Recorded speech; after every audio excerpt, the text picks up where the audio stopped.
Okay, welcome back guys. Welcome back to our video lecture 3 titled How Money is Made from the Forex Markets. I'm Setowas and I'm going to be your instructor here for this video lecture. If you are here, welcome once more. We've done video lecture 1, we've done video lecture 2. This is the third video lecture. If you know what the previous ones, I urge that you go back and watch the video lecture 1 and video lecture 2, and then you continue with the video lecture 3. Today's video lecture 3 is a little bit technical, and sometimes the technicals are a little boring. It's not that in-depth technical, but it's the general overview or the foundation of the technicals. So please, if you're here, don't get bored. Pay attention to what I'm going to say and follow the concept I'm trying to explain to you. Okay, don't get bored, because it's a boring thing that makes you become profitable. So if you're here, welcome. Without wasting my time, let's go to the chart and let's begin with our slides for our video lesson today. Welcome back, everybody.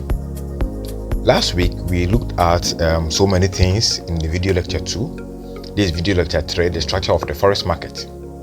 In last week's video, how to start your forex trading business or your day trading business, we looked at the tools you are going to need to start your forex trading business. We also looked at the best way you're going to select a broker and how you're going to deposit your money into the brokerage account. We also looked at the initial capital you're going to need to start with, and I discussed that you can start with as low as $200, $300 or $500. Most of you decide to start with $300, some decide to start with $500, some also decide to start with $200. It doesn't matter. You can start with any amount so far as you just want to start and try something out. In this video, we are going to look at the structure of the forex market itself, how the forex market is structured. In the forex market, we know that we trade it over the counter. It's over the counter trading system. Comparing the forex market to the stock market is centralized. Okay, all buying and selling is centralized in an exchange like the New York Exchange or American Stock Exchange. So if you're a buyer or you're a seller and you want to buy stocks, you go to the exchange to buy. Actually, the market exchange, centralized exchange, is like a market where they sell company shares. So in the stock market, if you want to buy anything, you must go to that particular shop. It's like a supermarket for selling company shares. So you cannot do any transaction outside the centralized exchange. Every transaction you're going to do as a buyer or a seller must be done within the exchange, which means if you're a seller or you're a buyer, you must go to the exchange to buy or sell stocks. You don't have to physically be there, but you can just be in your home. Now that we have computerized systems, you can just be in your home and then you make your order. But when you make your order, it goes to the systems exchange. Okay, this is the exchange system, the centralized system, such that your transaction will pass through somebody before it comes to you.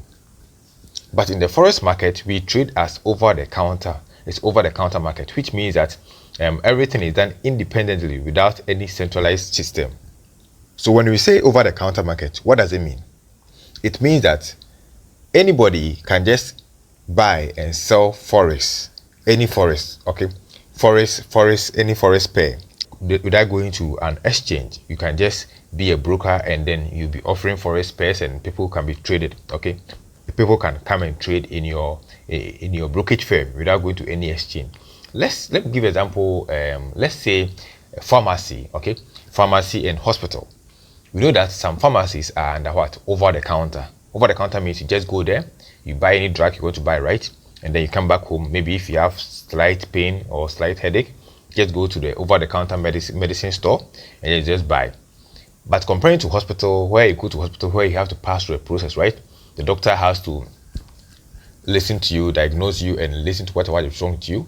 They have to do checkups, you have to do labs, you have to do so many things. But in the pharmacy market, you just go to the pharmacy shop, right? You go to maybe a list, you go with a list, or maybe anything you want to buy in your head, you just go and you buy and you come back home. There is no check-ins, there is no regulations. Though there are some regulations in some states where you cannot buy just any drugs, but most of the states, if you know what you're buying, you just have a list, you just go and you check. They do not do any screening, they do not do any scanning to check whether whatever you're going to use for, you just buy and send it home. They don't know what you're going to use for, whether for yourself, for your kids, or For your wife, nobody cares. Okay, they don't test your blood, they don't test your temperature before they give you medicine at the pharmacy shop. The same way in the forex market. So assuming that you open an account with a broker, let's say a broker like Deriv or XNS or FXTM or any other broker, and you're buying and selling, though when you buy and sell, it goes to the forex market, but sometimes the broker can also hedge your trading. For instance, when you buy and sell with them, they take the side of your trade. But we don't care as day traders. All what we care is that we are making profit or we are not making profit. Okay, so keep it in mind that forex trading is traded what? Over the counter market. You don't need to go to a centralized exchange system before you can buy or sell. You can sit in your home and you can just buy and sell currency pairs. You don't need to go to the centralized exchange. So when you enter the market as a day traders, our main purpose is to buy and sell any currency pair, okay? Any currency pair to make a smallest price difference among the various currencies. So our purpose is not just to hold the position for 1,000 years or 10 years or a year. No, the purpose of us trading as day traders is to make small price difference among the various currencies. So the small price difference with leverage, then we can make profit out of it. As I said, central banks, major banks, investment banks, or business investment banks, speculators, in any of these participants here, they also have different purpose of trading. Okay, so they will not trade, they will not buy and sell within the day or within 1 week. No, they have a long-term approach to the market. So they use fundamental approach. We as technical traders, we are taking small portion of the market, so we need technicals.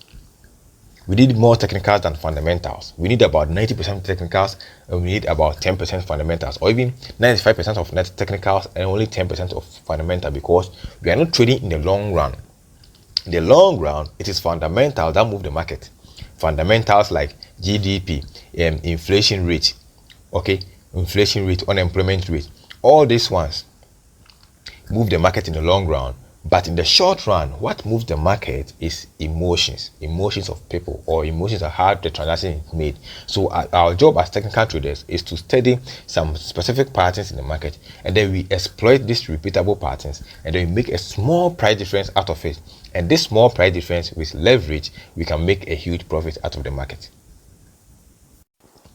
So how do you profit from the market as day traders? When we trade a currency pair like Euro USD, for instance, when you are buying the euros, your purpose is to make sure that the euro appreciates in value. That is why you are buying the euro. So you make profit from the small price difference, as I already said, but your profit is going to be calculated in pips and points. So let's assume that you bought the euro at a particular price, and the price increase, it may be by 10 pips or by 20 pips. Then your profit will be calculated according to the pips that you've gained from the market. If you're able to gain 20 pips, then your profit, the monetary value, is equal to the pips. Okay, so we buy and sell to get just a small price difference. So the contract behind our buying is that we use lots. Okay, so we calculate the pips with the lots. The lot size. What is a lot size? A lot size is a unit to measure the amount of forex deal. So the value of your trade corresponds with the number of lots. Okay, so for instance, let's assume that you buy 1 lot, 2 lots, 0.5 lots. It corresponds with the value of the deal that you are buying from the forex market. So we can buy, we go long, or we can sell, we go short, using lots. So the lots is what? The value of the trade. The lot is the value of the trade.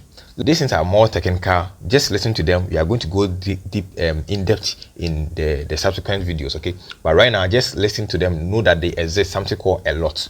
Okay, just something called lots. So lot size. The lot size equals the value of your trade.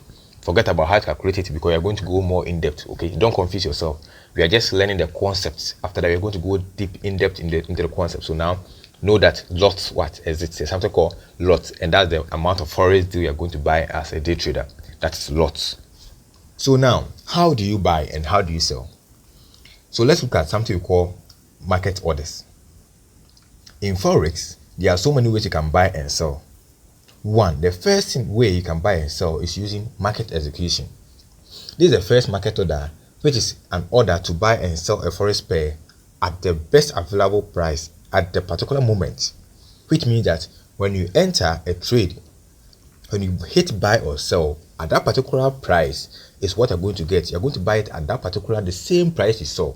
Okay, let's say 1.000, let's say 1.005. That's exactly the same price the market is going to get you in. So that's a market execution order. But aside market execution order, there are other type of orders where you don't need to buy or sell immediately. You have something we call sell limit and buy limit. When you say buy limit, a buy limit is an order to buy a currency at the lower price than the current price. Okay, lower price than the current price. So let's say that the euro dollar is going up. So the euro dollar is going up like this, and then you want to use a buy limit order, which means that you put the, let's say the price is higher, let's say the price is 1.004. I'm just giving an example for easy calculation, okay, or 1.1 or 1 point something, and you want to buy. If you hit market order, it's going to buy you at this particular price. But if you're going to use buy limit, it means that when the price comes down, you are buying at that particular point. So buy limit at this particular point. You put buy limit at a particular price, maybe 1.002 or 001. Okay, just for easy calculation, I'm just using these values. So you put buy limit. Buy limit means that you are buying lower than the current price. That is buy limit. You are buying lower than the current price of the pair, the forex pair. The same way in sell limit, the same way when the market is going down and you want to sell, when you hit market order, which means that when you hit the market execution order, it's going to sell you immediately into the market. But if you want to use sell limit, you have to make sure that you are waiting. So sell limit is where a market order which is placed higher than the current market price. Okay, so a pending order which is placed higher than the current market price, which means you decide to enter your sell here. So you put your sell limit here, and then when the market comes back to the sell limit, it will trigger you in. You don't have to be there. So far the order is there. Okay, you tell the broker that when the market drops, when the market rises up to this particular level, then it reach this price, log me in, and then I'll write the market down. That's what I'm trying to tell the broker. So let's talk about leverage and margin. Margin is the amount of capital or initial deposit a broker is allowing you as a trader to deposit in your account before you can trade the market. So for example, if you want to trade a $10,000 position, you can just use $100 from your account. You must have $100 from your account and can hold $10,000 position. In this scenario, your leverage is expressed as what? 100:1, which means they are giving you, you just have to provide 1%. Okay, 1%. That's 100:1. You just have to provide 1% of the capital and be allowed to trade the market. So this is how we buy and sell and make money as traders. This is how we enter the market, we get out of the market. We have different ways you can enter the market, different ways you can exit the market. But exiting the market, you are going to use something called stop losses or stop orders. So let's say you decide to buy a currency pair at this particular point, and you tell the broker that when the market comes to this point, I want to get out of the market. So that is a stop loss order. You are not there to execute the market, but the broker will execute the order on your behalf. Why should you use stop loss and take profit targets? Because it's very necessary. If you are trading with a specific system, then your system should never be defeated. You have to make sure that you have specific rules you are following. Okay, if the market moves in my favor by this amount of points, I'm out of the market. You can't tell how far the market can go, but you can be sure that when the market gets to that particular point, the broker will just exit you out of the market. Okay guys, so that will be all for this video lecture. And if you have been watching me till this time, it means you're actually one of the candidates who can become profitable trader, because these concepts are a little boring or they're a little fundamentals which have some technicals in it. And most of people like the chart. They want you to show them where to click buy, where to click sell as soon as possible. But if you don't understand this concept, this fundamental concept, then what are you actually doing as a trader? Do you even know your environment as a forex trader? Do you know what you're actually getting yourself involved? You wouldn't know. So most people don't like these concepts. So most people will skip this video when maybe somewhere in the middle or somewhere getting to the end, because that's not what they're expecting. They're expecting you to teach them how to click buy, how to click sell, and in the long run, they will lose their capital because they don't have the foundation knowledge of what they are doing. So if you're able to watch me till now, it means you've done well. You are a candidate that can actually become a profitable trader one day.